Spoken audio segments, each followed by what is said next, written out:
now, Pastor Myron Knutson from Our Savior Lutheran Church in Hollywood, California.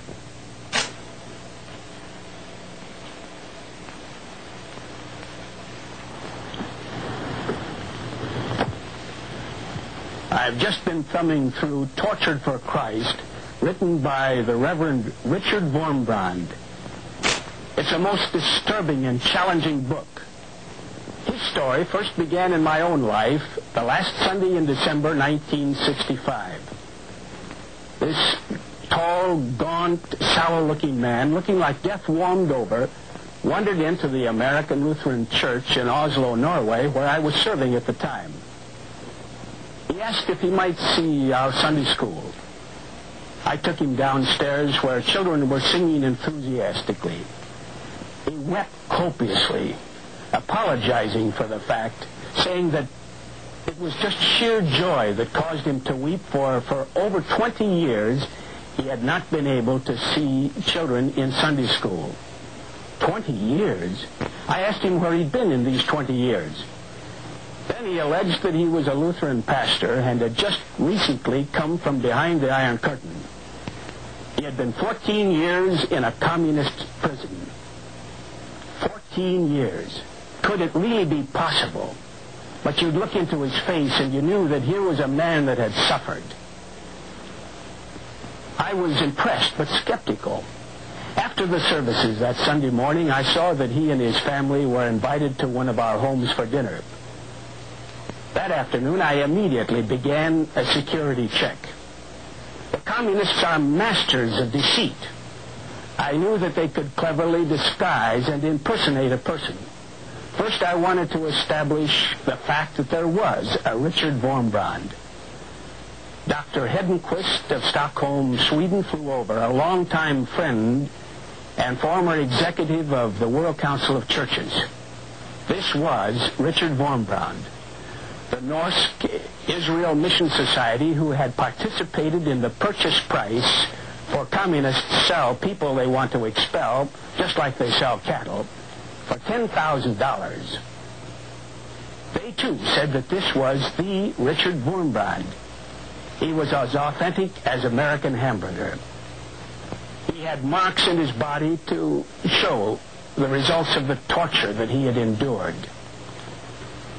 I invited him to occupy our pulpit. He spoke to our young people. He spoke to approximately 300 officers at NATO.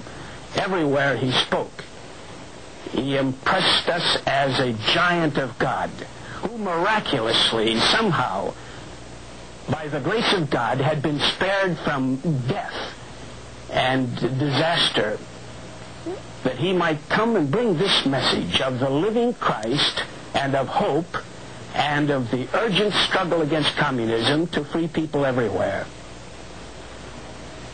Some of us determined that we must get him to our beloved America. America that is often lethargic, often indifferent, many times naive to the infiltration of communism, unresponsive to the fact that godlessness leads to destruction. We took up an offering from among us and sent him to the United States. The rest is a matter of record. Newspapers all over were impressed by his marked body. Here was an authentic, living evidence of a martyr who had known the diabolical schemes and hatred of communism.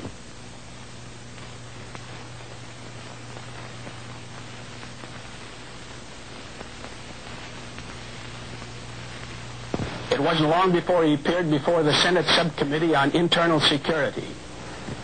He also had stopped a parade in front of the White House, showing his marked body as evidence of the fact that persecution was still going on and that communism was still an insidious threat against those who believed in freedom and in Jesus Christ.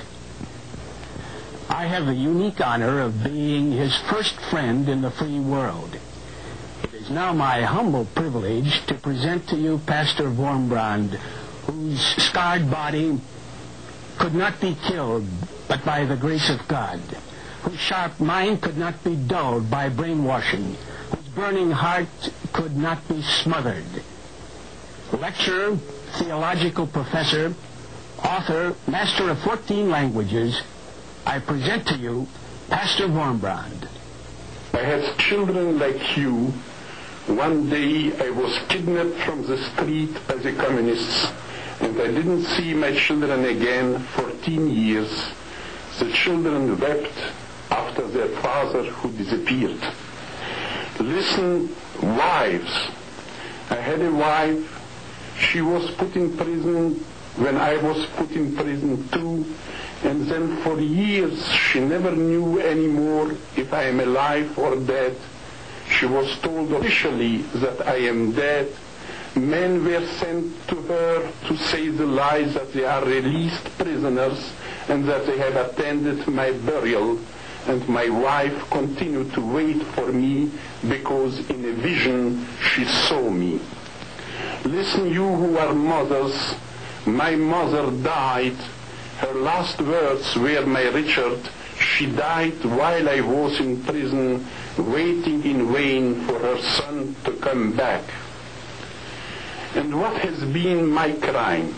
The crime of thousands of Christians in the Soviet camp and in Soviet Romania, whence I come.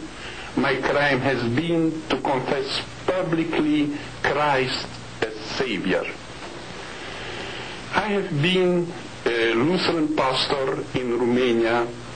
For years I led there a secret missionary work among the Russian soldiers who had stolen our country. We printed secretly for them thousands of Gospels and other Christian literature. We brought many of them to Christ. We have worked also among the Romanian communists. We published books for them. And in the end, in the year 1948, on a Sunday, while I went to church, I was kidnapped by the communists. 4 men pushed me into a van of the secret police. It was on the 29th of February.